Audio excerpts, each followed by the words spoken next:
Good morning, student. Today we will study the theme 11 of World History, Path to Modernization, Japanese. इसके बाद हम China पढ़ेंगे. ठीक है. तो देखो, पिछले वीडियो में मैंने आपको क्या पढ़ाया था. एम्परर का पॉलिटिकल सिस्टम कि पहले किंग है, उसका शोगुन है, उसका सैमुराई है, उसके बाद शोगुन है, उसका डायमो है, उसका समुराई है, उसके बाद फिर पीजेंट है, उसका फिर मर्चेंट है. ये और फिर थोड़ा सा जापान के पॉलिटिकल हिस्ट्री के बारे में बताया था. आज हम पढ़ेंगे कि मेजी रेस्टोरेशन कैसे हुआ. देखो, पहले जापान में कौन रूल कर रहा था? Tokugawa shogunate. अब जापान में मेजी रेस्टोरेशन हो जाएगा 1868 में. ठीक है, 1868 में. तो 1868 से पहले कौन था? शोगुनेट था. शोगुनेट रूल कर रहा था. अब क्या होगा कि शोगुनेट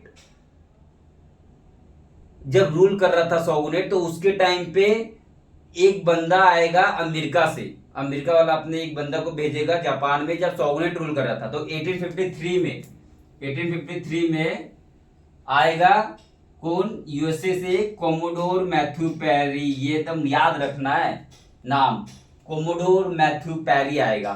ठीक है, कोमोडोर मैथ्यू पेरी जापान में आएगा और बोलेगा कि मेरे को ट्रेड करना है और ओपन डिप्लोमेटिक रिलेशन बनाना है जापान के साथ.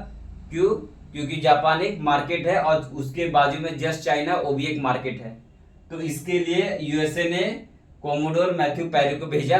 और जापान, देखो, उसके पहले जापान आज से 200 साल पहले, मतलब 1868 से 200 साल पहले कैसा था? आइसोलेशन था, क्लोज इकोनॉमी था. वो ओपन इकोनॉमी नहीं था, वो किसी से ट्रेड नहीं करता था. ठीक है, तो ये आया और ये देखा कि जापान क्लोज है तो उसको ओपन करने की जरूरत है.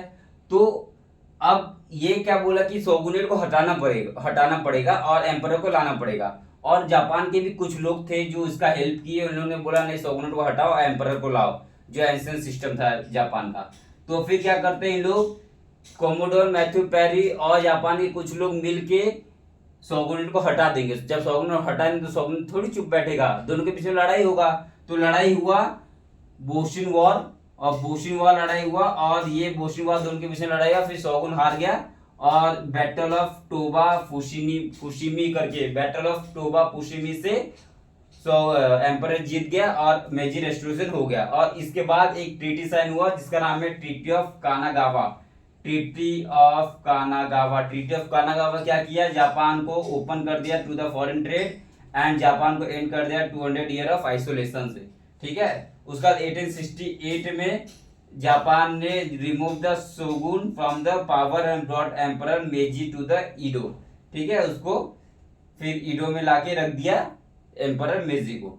अब देखो, शोगुन को हटा दिया.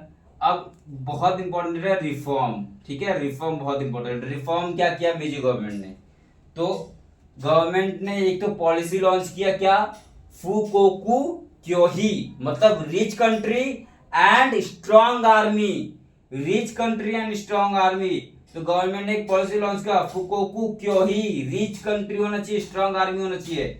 सो the new government want to build emperor system. Means emperor system establish करने को सोचा. एम्परर सिस्टम क्या है? एम्परर सिस्टम मतलब emperor was a part of bureaucracy and the military. So emperor was a part of bureaucracy and the military. ठीक है, उसके बाद एक अपने ऑफिशियल को काम भेज रहे हैं इन लोग, यूरोपियन कंट्री. क्यों यूरोपियन कंट्री भेज रहे? क्योंकि यूरोपियन मोनार्की कैसे काम करता है और उस बेसिस पे हम भी जापानीज, हम भी वैसे ही बनाएंगे मॉडल. और इन्होंने वैसे मॉडल बनाया. ठीक, अब एम्परर खुद, जापान का एम्परर क्या कर रहा है? मिलिट्री क्लोथ पहन रहा है. जैसे वेस्टर्न के मिलिट्री क्लोथ रहता था वैसे मिलिट्री क्लोथ पहन रहा है जापान का एम्परर. ठीक है, और उसने एक एम्पीरियल रिक्रिप्ट ऑफ एजुकेशन इन 1890 बनाया. क्यों?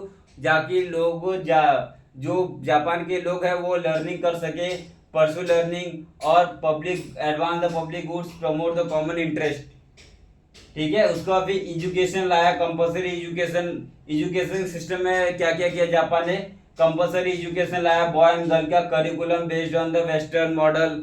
ठीक है, उसका करिकुलम किस पे था? वेस्टर्न मॉडल पे बेस्ड था. और but study of Japanese history emphasise.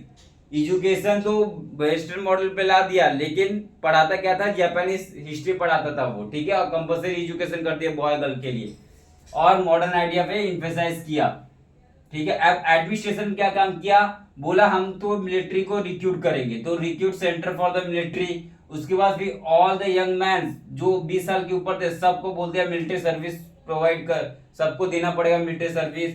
उसका लीगल सिस्टम बनाया, legal system was set up to regulate the formation of the political party, political party कैसे फॉर्म होगा उसका पूरा लीगल सिस्टम बनाया। जैसे आज हमारे कंट्री में रिप्रेजेंटेशन ऑफ पीपल एक्ट 1915 और 1951, तो वैसे पूरा बनाया, ये लीगल सिस्टम बनाया कि फॉर्मेशन पॉलिटिकल पार्टी कैसे होगा, उसको कंट्रोल और मीटिंग कैसे होगा, फिर स्टेट कब उसके ऊपर सेंसरशिप लगाएगा, और उसके और फिर मिलिट्री और ब्यूरोक्रेसी को एम्पायर के अंडर में लाया इन लोग ने, ठीक है। उसके बाद फिर जापान ने अपनी इकोनॉमी को कैसे मॉडर्नाइज किया, बहुत इंपॉर्टेंट है।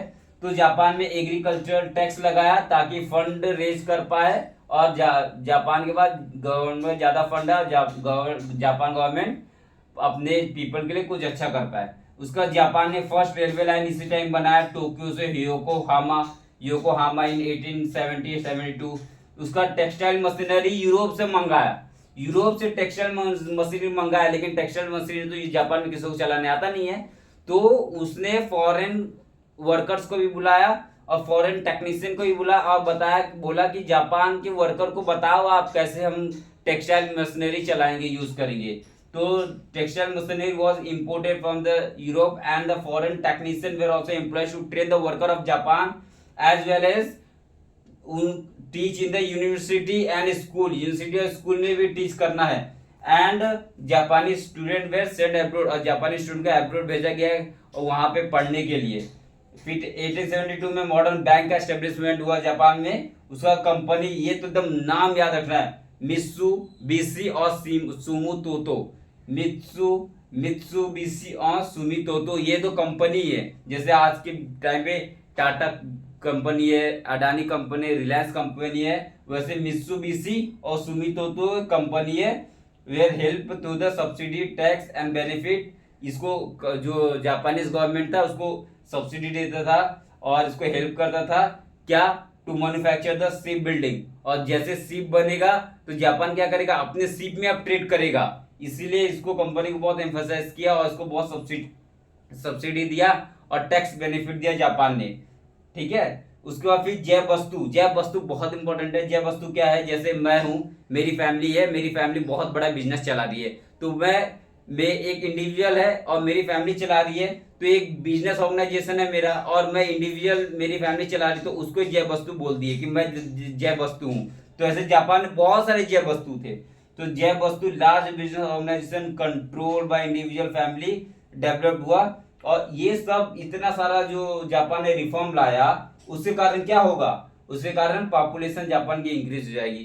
तो 1868 में पॉपुलेशन 35 मिलियन था जापान का, वो इंक्रीज हो गया 1930 तक 55 मिलियन। और फिर जापान क्या करेगा, मेजर गवर्नमेंट बोलेगा तुम माइग्रेशन करो जापान से, और माइग्रेशन कहाँ करवाएगा, होकाडियो में। होकाडियो एक आइलैंड है जापान का। उसके बाद और बोलेगा हवाई में जाओ और ब्राजील में जाओ। हवाई और ब्राजील कॉलोनियल था जापान का, कॉलोनी था जापान का, तो वहां पे बोलेगा तुम हवाई में जाओ और ब्राजील में जाओ, ठीक है। तो इस तरीके से मेजी रेस्टोरेशन का मैंने रिफॉर्म पढ़ा दिया। मॉडर्न इकोनॉमी, एक रिफॉर्म बाकी है, एग्रेसिव नेशनलिज्म, जिसमें डाइट का फॉर्मेशन होता है और पार्लियामेंट का फॉर्मेशन होता है वो, और थोड़ा सा जापान जो इंपीरियलिज्म किया, जैसे मंचूरिया लिया, कोरिया लिया, ये थोड़ा सा पढ़ा के फिर जापान कंप्लीट। ओके, तो इसका स्क्रीनशॉट ले लो, और बस इससे ज्यादा याद नहीं, कोई जरूरत नहीं है, बस ये नाम याद रखना, जैव वस्तु, मित्सुबिशी, सुमितोतो, और ये first railway line Tokyo to Yokohama, ये सब थोड़ा याद रखने की जरूरत है। और जापान वेस्टर्नाइजेशन को बहुत एम्फसाइज किया, ये बहुत इंपॉर्टेंट है। बाकी imperial script on education of policy 1980, ये इंपॉर्टेंट है बस, ठीक है। बाकी ट्रीटी ऑफ कानागावा, बोसिन वॉर, ये सब याद रखना, और एक कोमोडोर मैथ्यू पेरी वाला, और एक फुकोकू क्योगी, ठीक। इसका स्क्रीनशॉट ले लो, और इससे ज्यादा एग्जाम लिखने की कोई जरूरत नहीं, एकदम मस्त है, इससे ये बहुत ही मोर देन इनफ है, ठीक है। Okay, thank you.